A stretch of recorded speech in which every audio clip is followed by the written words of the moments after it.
Hoy estamos con Gil Sansón. Vamos a ver qué podemos decir de Gil Sansón. Por cierto, entre otras cosas, bienvenido. Él nació en el año 1970 en Valencia, pero no la española, sino la venezolana. Él es venezolano y vive en Venezuela. Por cierto, ¿dónde en este momento? En Caracas. Caracas, ciudad que, por cierto, yo conocí y me gusta muchísimo. Es un artista multidisciplinar, compositor. Su obra abarca, estoy leyendo en su currículum, diferentes campos de la creación artística, entre ellos el arte conceptual, el arte sonoro, el arte de la performance, la composición contemporánea y la improvisación libre, y también pues, la experimentación, el ensayo. Eh, Nos va a ocupar de este autor que dice tener una resistencia a la imposición de narrativas e identidades externas a la obra, un trabajo reciente, ¿no es así? Hasta que, Sí, ¿cómo de fue reciente es? concluido este año. Claro, y editado, publicado, porque ahora vamos a ver cómo está la cosa. O sea, vamos a verlo inmediatamente, porque inmediatamente ahora sí, voy a compartir pantalla para que se vea The Perspective of the Lizard, es decir, la perspectiva del lagarto. Ujú. Bueno, de eso habría mucho de qué hablar y espero que hablemos algo de ello. Por ejemplo, tú señalas que has buscado pensar en términos de convertirte en un lagarto, en el sentido en el que Gilles Deleuze o Massimo Guattari utilizan la noción del devenir animal. Bueno, ¿qué quieres decir con esto? A mí me resulta complicado y bueno, Sí, sí, pues sí. Hay a veces peco bueno, se peca mucho hoy en día con eso de asumir que ciertos conceptos de Lucy Guattari son universales y en realidad no lo son, ¿no?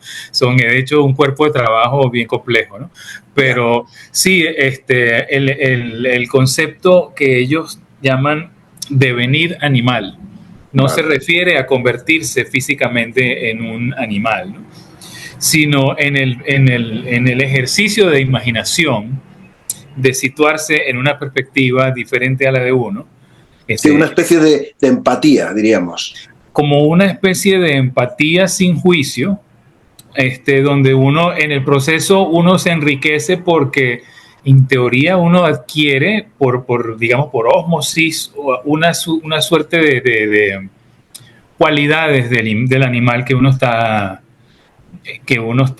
asumiendo como participante en el devenir personal, ¿no? De un momento, digamos, en un espacio determinado como puede ser la creación artística, ¿no? Si te Este, parece, vamos a escuchar la primera de estas obras. Bueno, en fin, daría igual una que otra, pero como es la primera, vamos a ponerla como primera, que es, porque todas llevan el mismo título, en fin, pero lo has dividido, la obra en sí es una toda, supongo, pero está dividida en 7 cortes. Pues vamos a poner el primero para darnos una idea, para que todos nos demos una idea y entramos más en materia después, si te parece.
pues estábamos escuchando el primero de los cortes de este trabajo de Gil Sanson, que hoy nos acompaña, The Perspective of the Lizard. Hemos parado aquí. Yo la verdad es que cuando he recibido el conocimiento de este trabajo, de esta publicación, lo primero que escuché precisamente es lo que acabamos de escuchar y me interesó mucho.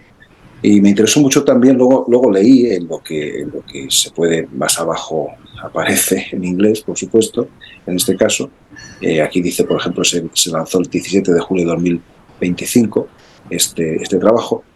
Pues, por ejemplo, dice que es un ejercicio de microsonido que se centra en pequeñas sonoridades, y yo diría un poco, no sé, a raíz de eso que decíamos antes, de esa referencia al animal de Gilles Deleuze, y no de Máximo Guattari, sino de Félix Guattari. Me he confundido de filósofo, estaba pensando en Máximo Cacciari, en fin, bueno, esto es la edad. Bien, entonces, pero sí que pensaba un poco en esa idea de arras de suelo, esa idea de lo táctil. También es un trabajo que quizás remite mucho a lo táctil, un trabajo sonoro muy, muy sensorial, muy sinestésico a veces también, probablemente. ¿Tú qué opinas de esto? Desde tu punto de vista de hacerlo, claro. Sí, claro, por supuesto, siendo yo la persona que hizo el trabajo, por supuesto, a veces estoy como muy cerca del material como para poder dar una opinión. Claro. Pero lo que sí bueno, aparte de eso que tú estás diciendo, con lo cual estoy de acuerdo en todo, sí, el interés por eso que llaman por eso que se ha dado en llamar microsonido, tiene que ver con eso. El microsonido es en esencia una rama de la música concreta que se nivela de alguna manera en lo que se refiere al rango dinámico, y por lo general se enfoca en el rango dinámico más bajo, ¿no? Entonces ahí hay un ajuste en la escucha, como suele pasar con un poco con estas expresiones artísticas que no parecen guiadas por una dialéctica, o lo que se llama en música la agógica, ¿no? Sino que simplemente llevan al oyente a una especie como de entorno sonoro, donde se amplifican sonidos que normalmente pasan desapercibidos, ¿no? Pero en todo caso estamos hablando de un montaje. Sí, es un montaje. No es un paisaje sonoro en ningún caso, es un montaje. Para nada es un paisaje sonoro, pero el montaje puede llevar al oyente a la idea de un lugar, ¿no? Sí, claro, por supuesto. Un lugar imaginario, quiero decir, no un recorrido, sino un espacio sonoro, ¿no? Que, como bien dices, pues no tiene nada que ver con paisajes sonoros, son dos cosas muy diferentes. Pero eso de tener que, de alguna manera, quizás es un poco literal, ¿no? Pero eso de agarrar y de poner un título que ya de alguna manera predisponga al oyente a un punto de vista, ¿no? Pero sentí en este caso, más bien, si me lo permites, Gil Sanson, a un punto de escucha. Es correcto. Es una cuestión así, porque claro, si uno dice, bueno, si uno se pone, digamos, serio y metódico, ¿no? Con la cuestión del devenir animal, ¿no? Quiero decir, entendiendo pues que es una noción muy, digamos, muy libertad creativa con el lenguaje para tratar de explicar ciertos procesos del proceso creativo. Una licencia poética, diríamos. Es correcto.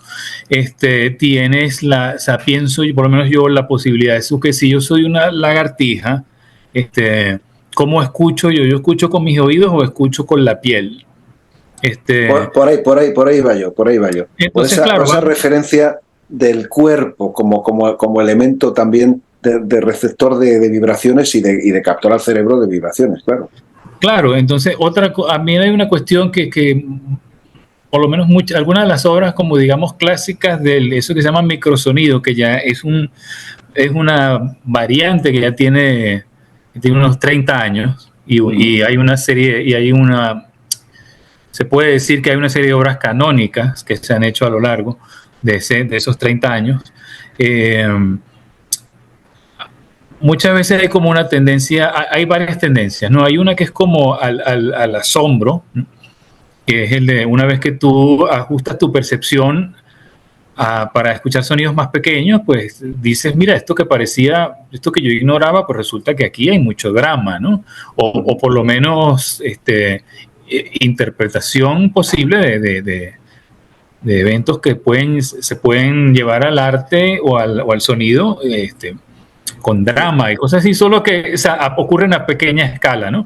Tú Entonces has ahí está estado la cuestión. hablando, tú has estado hablando aquí de que tú te añades al discurso ya desarrollado por autores como, por ejemplo, Francisco López, y de Francisco López recuerdo un trabajo suyo que se llama Hormigas, y también Steve Roden, que utiliza mucho los microsonidos, por ejemplo, de pájaros y de otro tipo de animales, microsonidos, justamente lo que tú estás hablando. Sí, Aromas de sonidos, sí. sí, en este caso, bueno, aparte, aquí bueno, Francisco López es una influencia, sin lugar a dudas, pero Francisco es más materialista quizá, donde él dice, bueno, su trabajo propone que, o sea, que lo que él está proponiendo está en el material, o sea, no hay más, o sea, la presencia del espectador o de la persona con el material es lo que genera la obra.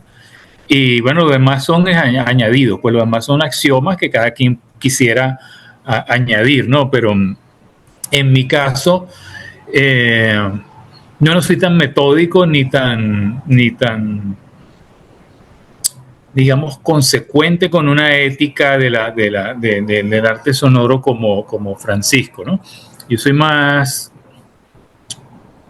la idea, por lo general, si la idea me lleva a contradecirme o a contradecir lo que yo hacía hace 5 años, pero yo siento que eso es lo que debe pasar, pues entonces así será, pues.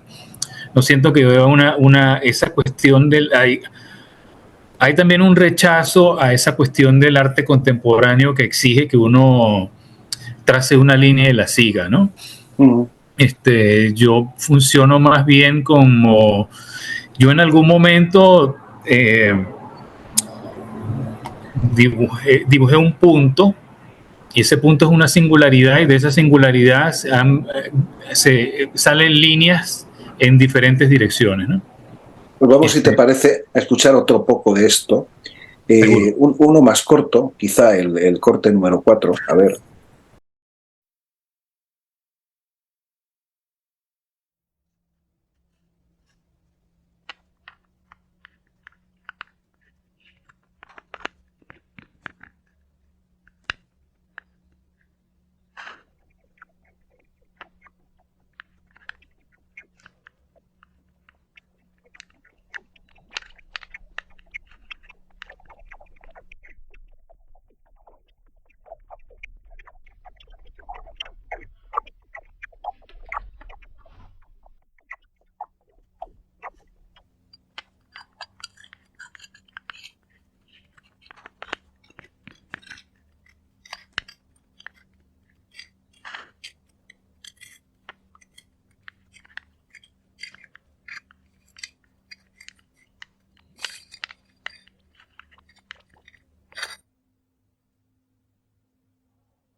Gil Sansón, ¿a qué tipo de oyente apelas con un trabajo como este, con trabajos como estos que estamos escuchando? Bueno, yo soy un poco como Kiarostami, el cineasta, que decía que el artista debe pensar en su audiencia ideal y dirigirse a ella. En este caso, yo pensando en eso, pues que este tipo de sonido, pues ya tiene, yo no lo estoy inventando, ya tiene tiempo. Poco recordarle a la gente que existe, y eso, pues a la persona que busca la sensualidad en el sonido, pues mostrarle un poco que que la sensualidad en el sonido no es solamente Debussy, ¿no? sino la cuestión puede ser algo mucho menos mediatizado, si se quiere, y puede ser más directo, pues, o sea, no es en el sentido que el sonido no está representando, ¿no? Ni hay una representación de un fenómeno natural por medio de instrumentos musicales, ni nada, sino que es el sonido y el sonido concatenado y editado de cierta forma, para ver qué ocurre con el oído, ¿no? Qué asociaciones entre el oído y la mente pueden producirse en contacto con este tipo de sonidos y este tipo de organización de sonido, ¿no? Por ejemplo, está claro que aquí, bueno, no está claro, pero podría estarlo, por lo menos para mí sí lo está, que estas obras tienen que escucharse por auriculares, como estoy haciendo yo ahora, porque es lo ideal. Porque tienes además una ventaja ahí, y es que no te vienen, digamos, sobre los sonidos estos, que son microsonidos, como bien estamos diciendo, los sonidos del ambiente. O sea, no te entran otro tipo de sonidos, por así decir, parásitos, con lo cual estás dentro de la obra, estás inmerso en ella. ¿Qué piensas de eso? Yo no tengo ¿cómo decirlo? O sea, yo no propongo en realidad condiciones ideales de escucha de mi obra, aunque de hecho yo actualmente mi posición es la siguiente: prueben diferentes medios de escucha. O sea, en el sentido le pido al oyente que, o sea, no le pido, sino me gusta ver cuando una persona hace eso que haces tú, que toma una decisión con respecto a la obra, en el sentido de cómo siente que debería escucharse. O sea, eso me dice a mí que el oyente se está involucrando, claro, lo suficiente como para decir, un momento, yo siento que esto no le estoy haciendo justicia si lo escucho con una corneta Bluetooth, sí, por ejemplo. Porque necesitas prestar atención a eso me refería yo. Sí, claro, yo por supuesto, como te dije, tengo una relación un poco diferente porque ya esto yo lo he escuchado tantas veces que ya... Claro. pero yo lo escucho de diferentes maneras. No tengo o sea, entiendo, tengo una actitud al respecto de que me gusta que mi música sea un poco porosa, en el sentido de que no exija necesariamente unas condiciones ideales de escucha. Yo entiendo mucho cuando los artistas hacen eso por cuestiones de detalle, pero yo soy un poco más ambiguo al respecto. Yo sé si la obra es buena, o sea, si yo no sintiera que fuera buena, no sería publicada. O sea, que yo en ese sentido yo no siento que tenga que decirle al oyente, ahora escucha esta parte, ahora, o sea, no hay... Para mí todo lo que había que decir está allí, ¿no?